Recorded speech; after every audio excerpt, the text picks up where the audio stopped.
going to give you guys about 60 more seconds because we know some people are just getting back from lunch and logging on.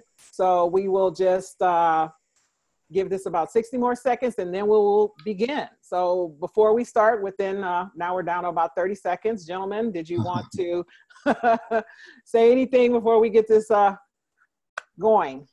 No, I just appreciate people that want to continue to learn and grow. And I think just getting on this call and taking advantage of some of this information, it just speaks to your identity, your psychology as a leader, and we appreciate you. Kurt, did you have anything that you would like to add? I'm just looking forward to getting into it, hearing some questions, shattering some myths, and helping people get their 2019 planned. Amazing. Amazing. So we are going to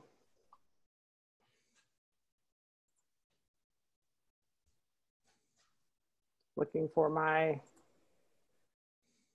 give me 1 second. Little technical thing happened here. I switched screens and now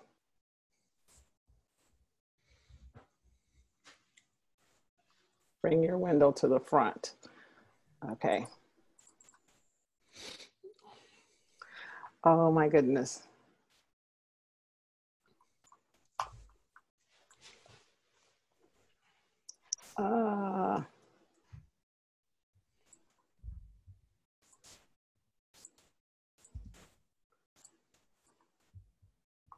One second, everyone. Thank you for your patience. I somehow lost my screen share on all the open windows that I have here, so I do apologize for the technical difficulty. I think it's up there someplace because we are still seeing your titles. We see the titles. You see the titles? Yeah. I don't actually see it there we go. Thank you. All right, everyone, thank you for your patience. It was just one little click away. And I got so engaged in chatting with you all. So we are here with the 7 Myths Holding Sales Leaders Back. And today is actually a great day to talk about how to take your sales success to exactly where you want it for 2019. And today we have the speakers, Rod Hairston, who is the CEO of the National Association of Sales Professionals, and Kurt Shaver, who is the co-founder and chief sales officer of Vengreso, and myself, your host, MeShell Baker, an international speaker, trainer, coach with the National Association of Sales Professionals. And what today is, it's for you. It's for those sales leaders who are starting the year strong. You have a plan, you have an amazing team, you have a budget, you have everything lined up, yet and still, you feel like something might be missing. You feel like there is something else you could do because the pipeline is not growing at the rate that you know is necessary to start hitting those targets to make 2019 everything you want it to be for your sales team and your organization. And that's what we're going to do today. We're going to look at debunking some of the myths that may be holding you back from creating that amazing 2019 sales success. So we're going to start off, and what we're going to do is we're going to go through our myths one by one. So the first myth is salespeople should not build their own personal brand. So I'm going to hand this off to Kurt. Kurt, what do you think about this myth?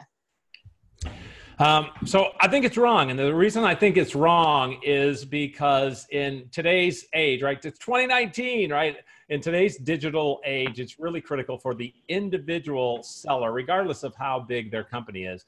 That individual seller has to be building their own personal brand. You know, I mean, if we go back like 100 years ago to mom and pop organizations or sole proprietors, the company brand and the personal brand was wrapped in one because there was just 1 or 2 people in the company. Last 50 years of last century, we got into this big mass marketing and Don Draper and Madison Avenue and huge, you know, ad branding, commercial kinds of things.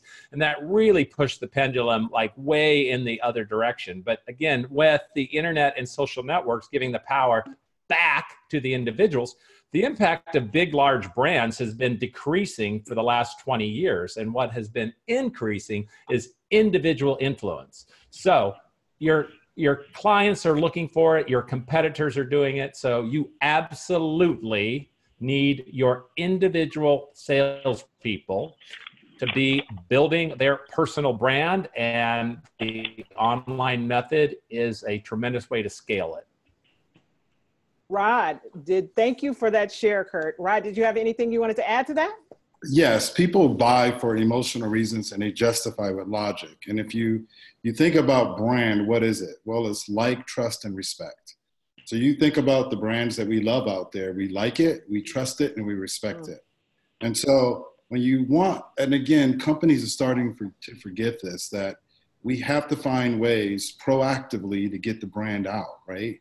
And again, so many people miss that opportunity with these tools right in front of them. So that's my short answer to that. Remember, you want your organization to be represented through your sales professionals, leaders. You want people to like them, trust them, and respect them. At the very least, they have to trust and respect your organization through the emotional engagement with your sales professionals. Oh, that's powerful stuff.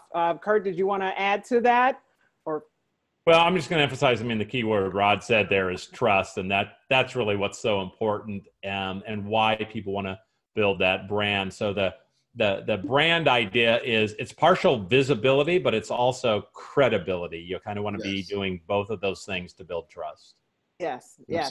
So we're, if you gentlemen have nothing else to add to this, I am going to just emphasize that point and remind people it's trust. As you heard them say, trust is the factor in empowering your sales reps and professionals to build a personal brand that is KLT. So they have that know, like, and trust factor is an incredible benefit to your organization and your sales goals as a whole.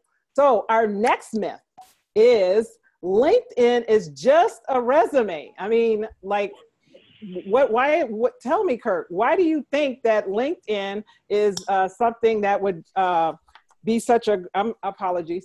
Rod, tell me, why do you think LinkedIn is something that would just expand past a resume? Well, again, you know, life is a resume. How I show up at the door is a resume, right? Everything is a resume. And I think this is some people really say this. We get people coming on all the time asking us, is it just a resume? Is it, yes, my life is a resume. How I'm showing up right now is a resume, right? And so I think you know, again, it's a communication tool. It starts, it really builds on the last thing that we talked about. And it allows me to get to know you, to have knowledge of you, to anticipate, to not deal with the uncertainty of all of the information, all of the companies that I have to deal with out there. So no, yes, it is a resume, and no, it's not only a resume, it's a bridge. It's a bridge over the uncertainty to deal with your organization versus another. Exactly, that's powerful stuff. Kurt, how do you feel about the resume of LinkedIn, or the bridge? So, yeah. The resume is a part of LinkedIn, as Rod just said. And when LinkedIn started 16 years ago, everybody thought about it like an online resume. But, you know, the resume section of LinkedIn, which is called the experience section, is only one section on a LinkedIn profile. There's over 15 other sections beyond just that chronological work history. So, again, if we go back to the idea and you buy into the point that the individual salesperson needs to have a strong brand, and the question is, what are you doing with the other 15 sections that are not the work experience resume sections on LinkedIn?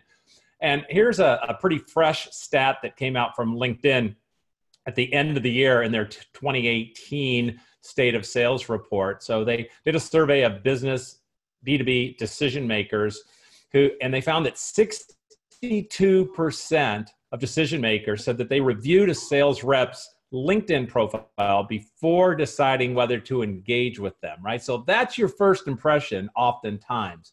And so, again, a subset of it is the resume, but that is only a small part, and you've got to look at it in a total branding perspective. Yes, I totally agree with what both of you all are saying. Is there anything additional, if someone is listening and the sales leaders are listening, that you'd like to add about how they can beef up their LinkedIn profiles so that they expand past that resume? So psychologically, and I want to kind of stay on this, Kurt does a beautiful job and that organization at really helping with the strategy and the tactics around that. The psychological aspects of it is, for me as the individual sales professional, when I can continue to build on my resume and the different points of the, just all 15 points in LinkedIn around, it builds my own internal confidence. It allows me to feel more competent. It allows me to expand my identity, right, as a sales professional. So it's very, very important that I look at that. I go on continuously and remind myself who I am before I show up. And if your LinkedIn profile doesn't support you and boost you and create the right emotional power that you're looking for, then you need to update it. And keep it truthful, keep it within the bounds of integrity, but still really continuously work on that for your own growth and your own personal confidence. Absolutely amazing information. Kurt, did you want to add to that before we move to the next myth? I mean, I'll just say that sales reps need to change their mindset about a profile, so they don't want to treat it like they're looking for a job and say, I'm a quota crushing sales rep, or I made President's Club 8 years in a row, or I'm a master negotiator, right? That's going to get them a new job. It's not going to get them a new prospect. So if their goal is to actually win prospects, they have to write it from that perspective. Beautiful, Lisa. Oh, that was a lovely perspective for any sales leader listening here. It's not just a resume, it's a tool. So again, remembering that there's 15 points that you can utilize with your LinkedIn profile, and that 62% of decision makers are looking at this. So this is just an enhancement and a way to attract more of what you're looking for as a sales leader to utilize this with your sales team. So we're going to move to our next myth, and that is, if I train my salespeople on LinkedIn, won't they leave? Kurt, are they going to be flocking out the doors, flooding out because now they're so amazing on LinkedIn, they're going to leave? Well, first off, probably not, because they're going to be really successful in your own company, and they're going to be typically satisfied with that. But, to this question, I always use a very popular statement that's used in the training world, and I guess it's a question actually, which is, people say, well, hey, what if we train people on anything and they leave? And then the flip side is, well, what if we don't train them and they stay? That's actually a worse scenario, because what you're left is with a bunch of unskilled, non-productive people that are just filling a seat.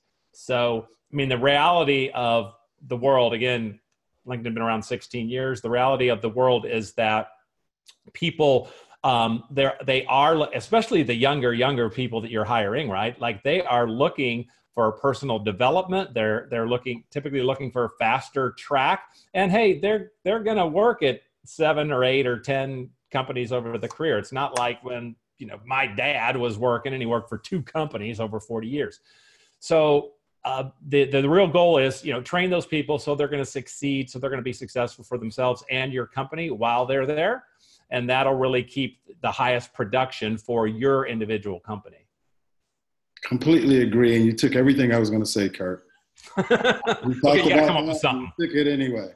No, I absolutely agree. And you have to remember, Kurt said it beautifully. The sales professionals coming in today, we do a lot of work in universities.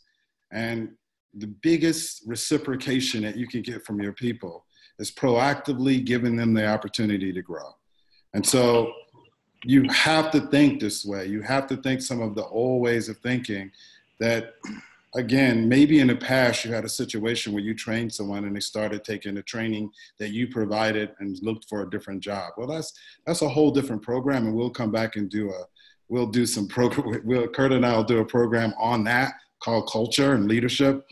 But as far as this goes, in today's world, you want to proactively train your people, and you want to continuously train your people, and you want to make sure that the business supports that, right? You want to make sure that the training that you're giving them is completely tied to the results that they can get in your organization.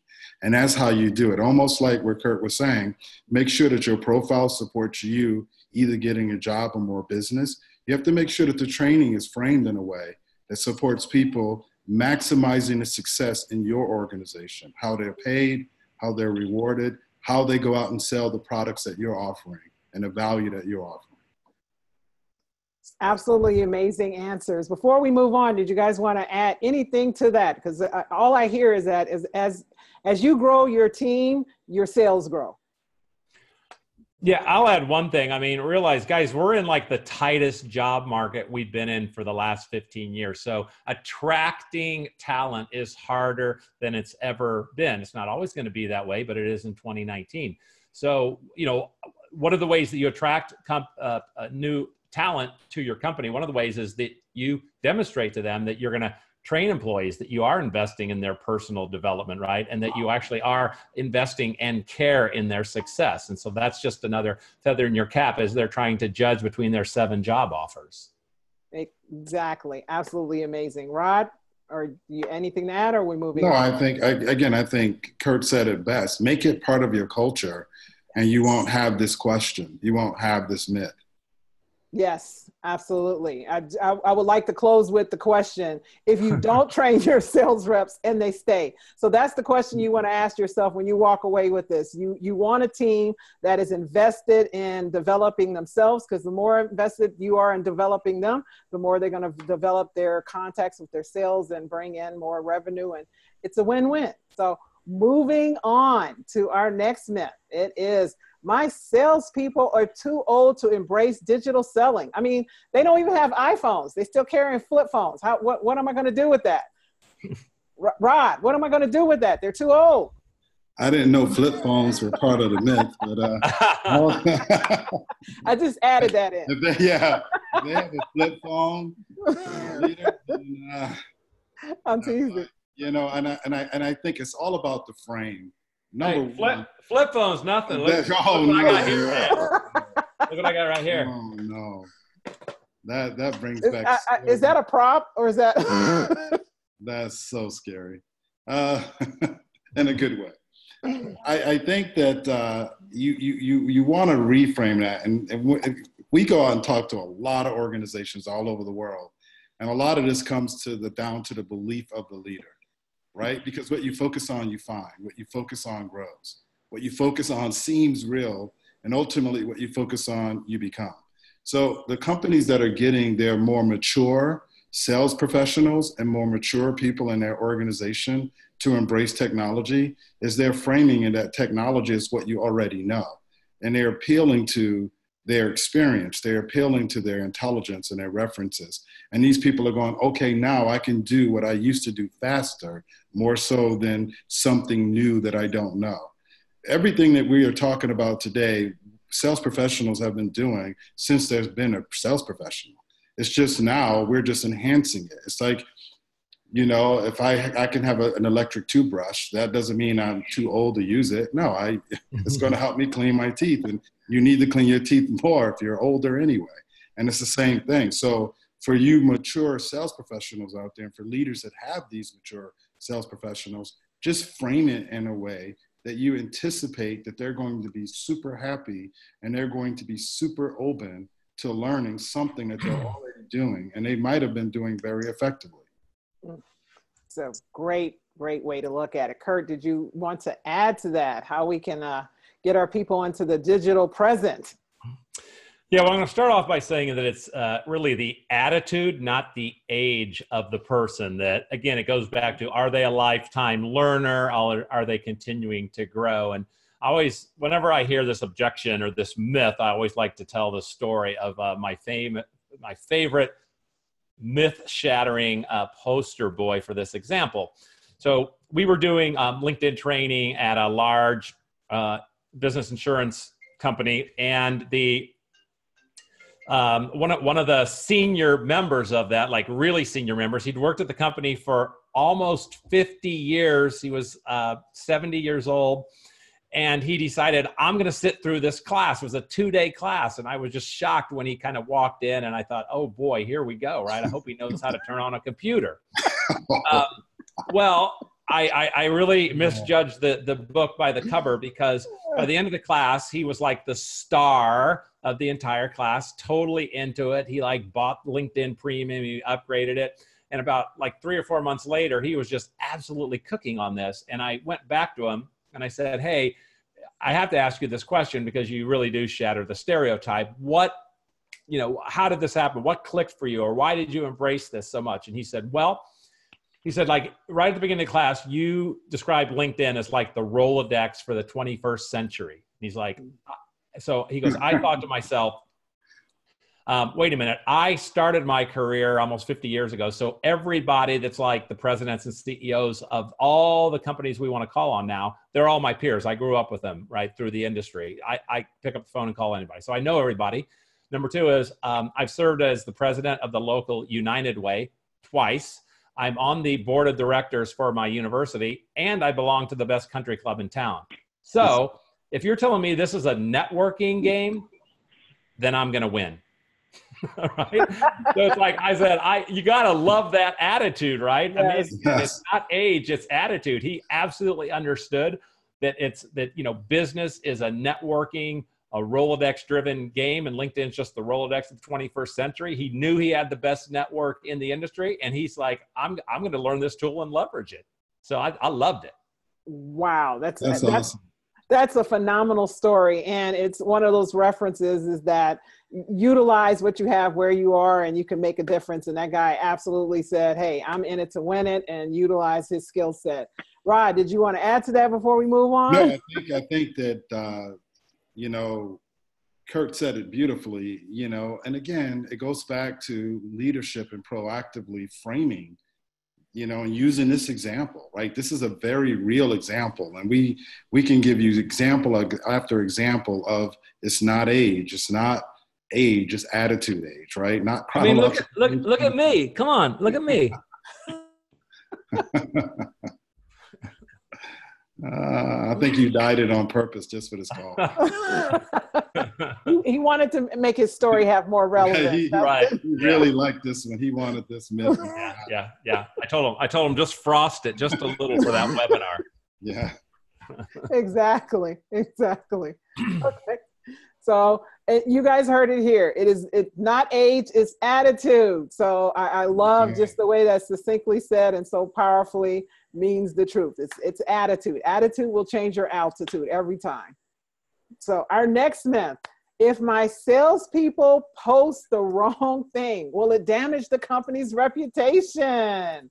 Kurt, you want to tell us about this? Is the company going to go down in flames because somebody posted a bad weekend? Okay. That's a glass half full view of LinkedIn and social networking, right? So rather than look at the risks of it, let's look at the upside of it, right? Let's look at what if we properly train all our people how to leverage this tremendous amplification vehicle, and we generate more inbound leads, and our reputation in the market goes up, and our revenue starts to track to it, right? So that's the glass half full perspective in it. When you look at these things, it really just comes down to training people. It's not a matter of putting your head in the sand and saying like, oh, we're not going to use this communication medium, but rather like, how do we use this communication? What do we need to train people on, again, so that they are carrying the right message of the company? Well said, Rod. How do you feel about this? Well, what if your salespeople go out and say the wrong thing and you never find out about it, right? It's like I remember being in a presentation early on back in DC, and the owner, the founder of Uber did his presentation, and I was in the room, and everybody said the same thing. Who's going to get in a car with a complete stranger, right? And everybody thought that was the dumbest presentation. And none of us thought that there's actually, you get in a cab, nobody can track you. Nobody knows where you are and who picked you up. And so if you're going to get in a car, the safest thing you can probably do is get in an Uber, honestly, from a tracking perspective. On LinkedIn, I know what my salespeople are saying, so I can correct it. You think they're not going to say it when they're not on LinkedIn, right? Right? And so I think when we hear this myth, again, it just kind of goes back to, leaders acting out of urgency and doing their job. And again, love you leaders, you guys do beautiful work. And sometimes we don't think things through. We look at past references and we don't just look at the complete picture. You want to know what your salespeople are saying, and you want to be able to allow them to grow from that, or reframe things, or, you know, kind of get a good understanding of what's being put out there. You also want your sales professionals to take responsibility for what they're saying and writing. And this is an opportunity to see it, right? So again, this myth really shouldn't be a myth, and it is, and hopefully we answered it. Yes. Kurt, did you have anything to add to that? No, I think we did. Yes. So again, we want you to think of this in terms of, if you allow your salespeople to do emails and make phone calls, LinkedIn is not that far away from it. This is just an opportunity to build trust within the organization and the way you train and develop them, so that, again, as you're monitoring, they are doing things that are helping build your brand, their brand and your brand. So our next question, our next myth is, my salespeople just don't have time for LinkedIn. They need to be prospecting, making calls, going out there, knocking on doors. Rod, what do you think about that? Wow, you know, again, it goes back to just leveraging time, right, versus acting out of urgency. Probably with this professional tool, LinkedIn is a tool, is a system for maximizing time and efficiency. Probably better than anything else out there, and that's why the company is so successful. And a lot of times you have leaders that have done a beautiful job of doing it the way they do it, with urgency and action. And I'll just tell this really quick story that I spent a lot of time I spent 11 years in the military, and I was in Spec War. I was on the mobile comm team. And they would do these civilian races, and a lot of time the SEAL teams would go. And the SEAL teams would compete against these civilians, and they never, ever, ever won. The Rangers never won. And they never won these adventure races that were like 3 days long or a week long. It would always be a civilian team that won. And it always was a civilian team with a woman on it. And the reason these teams won is because the SEALs, the Rangers, thought that not resting, not taking action, not taking care of yourself, and just continuing to move would get you there first. And it doesn't. The teams with a woman on it, and this tells you something about women, she would stop, she would wash her feet, she would eat, she would sleep, and everybody had to sleep with her because they had to finish as a team. And even though they thought they were behind, they were moving so much more efficiently. They were thinking properly, and they were moving almost twice as fast as some of the SEAL teams, Rangers, and other ones. Not until the SEAL teams and the Rangers took a woman on their team did they win. Even understanding this, they didn't do it. And so I think that you want to look at LinkedIn that way. It doesn't feel like they're doing the work. It doesn't feel like they're actually making it happen. But that's just old school way of thinking. In fact, they're moving faster and more efficiently. Oh, that was wonderfully said. Kurt? So, do you want to chime in? You know, you've already seen this, right? So I've been in sales for 34 years. There has never been a more powerful prospecting tool than LinkedIn. I mean, let's just break it down. There's 600 million professionals on there. It's a database that we can go in and slice by title, location, seniority level, industry, size of the company. A lot of different ways you can basically go into this database and slice it. And once you've identified, the 15,000 prospects maybe that fit your target customer profile, you can actually go in, read about them, get nuggets. I think Rod was talking earlier about salespeople. You can see what they're posting, what they're talking about. It's sort of like reading their mind a little bit to kind of see what's a priority with them or what's hot or how they think.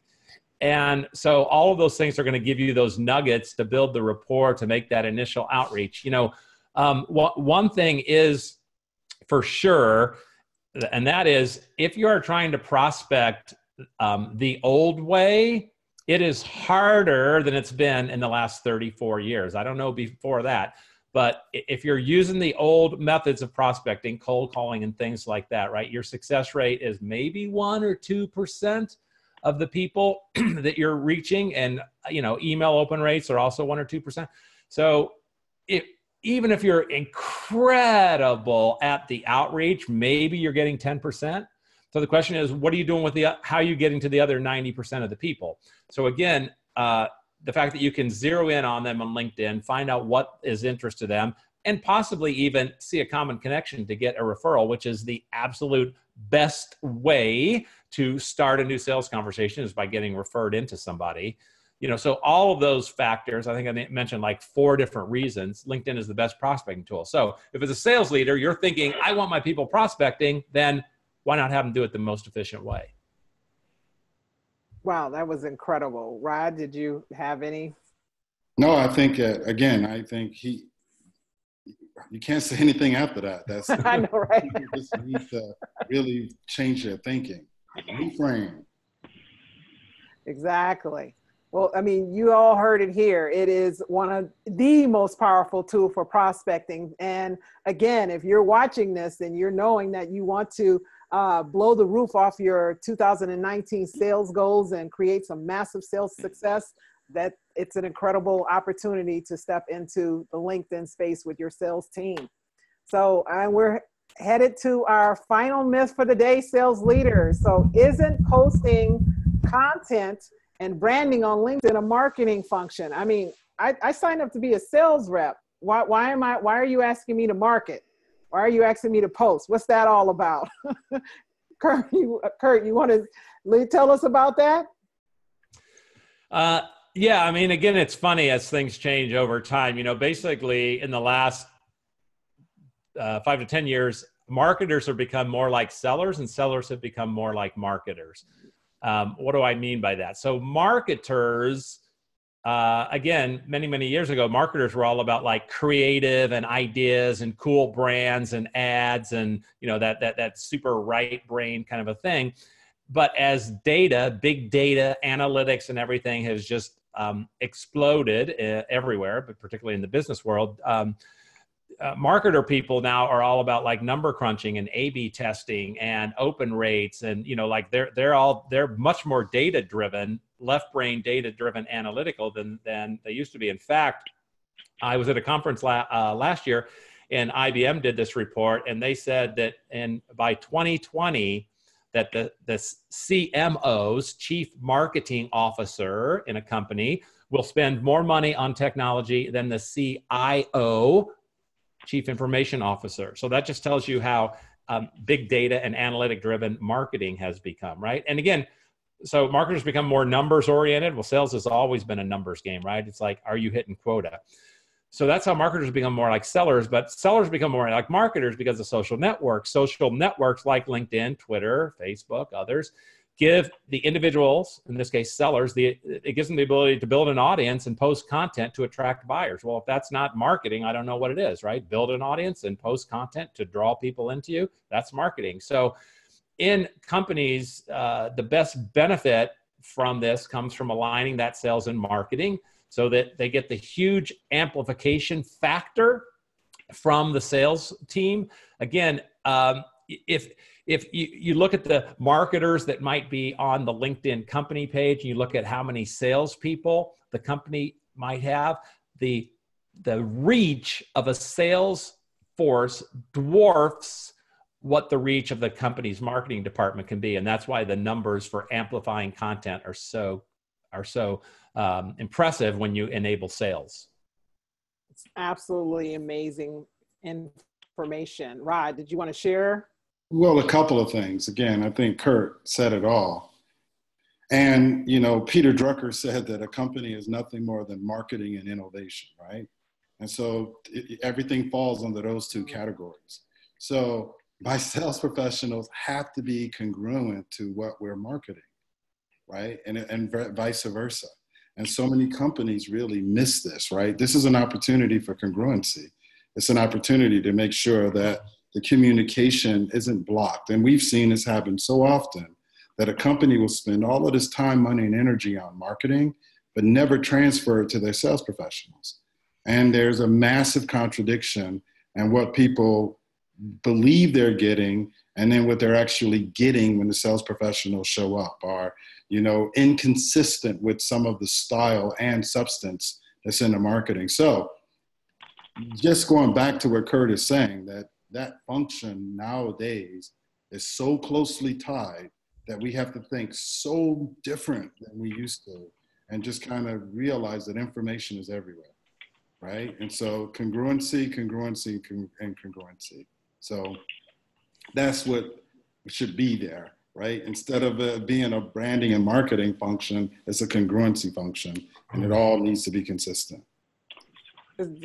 Amazing share. I hear a catalytic congruency is going on. Kurt, did you want to share anything else, or we're going to move on and close this out? And no, I want to tell my last story about how I used to have to walk to school 10 miles every way uphill in the snow. So you know, I was thinking about this last week. You know, when I started selling, like I had a company car and the whole back trunk was full of brochures, catalogs, and all these other types of things, obviously before the internet. And the customer like totally relied on the salespeople to deliver information. And we were, you know, the product resources, we knew what was going on in the market. I would drive around in my Taurus company car, trunk filled with brochures. And a lot of times I would take out a Post-it note and maybe I'd write something on it, or a Sharpie, and I'd just write on the brochure about, you know, hey, here's something about what we just talked about last week, or I know you've been considering this, and that type of thing. So really what sales was doing was, sales was personalizing and distributing the company content, in some cases industry content, in order to build value to their customers and prospects. Well, this is the same thing. LinkedIn, Rod said it earlier, it's the same practices, it's just new tools, right? This is the exact same thing. It's just we're doing it digitally, we're doing it on social networks, but sellers' role, again, is to educate the customer and the prospect, to bring them along and, right, to help them provide the things that are gonna benefit the business. So I don't have my Ford Taurus trunk full of brochures and catalogs anymore, but, you know, now I do it digitally. Yeah, it's absolutely incredible. Rod, I know you've had many sales experiences yourself. Is there anything that you want to add to this myth before we move on? No, it's just that, remember, we're creatures of habits. And sometimes if you're successful and you have very strong convictions around your habits as a leader, you might get left behind a little bit. And so I'll tell, and a lot of you, if you're on this call, you're successful because you're here and you're continuing to learn and grow. So just kind of look at it and really just be a bit more comfortable being uncomfortable, right? Recognize that this might be a bit of uncertainty for you because, again, what's worked for you so far might not include LinkedIn or some of the other things that we were talking about here. But just recognize if it makes sense to you, if it's logical, if it would support your outcomes, then just be a bit uncomfortable at first. And I promise you, you know, you'll love the results and you'll love delving into that next level of uncertainty, and you'll innovate. And I think that that's what we're supposed to do as leaders, right? Proactively lead our people into intelligent things that allows them to grow, be successful, and add value to the market. Okay, and because this is our last myth before we move on, I'd really like to see, is there anything either one of you would like to add to our sales leaders that are listening out there? And we're gonna wrap this up and show them how they can step into that sales success with some assessments you all are offering. Before we move on to that, I just wanted to see if there's anything else you wanted to share.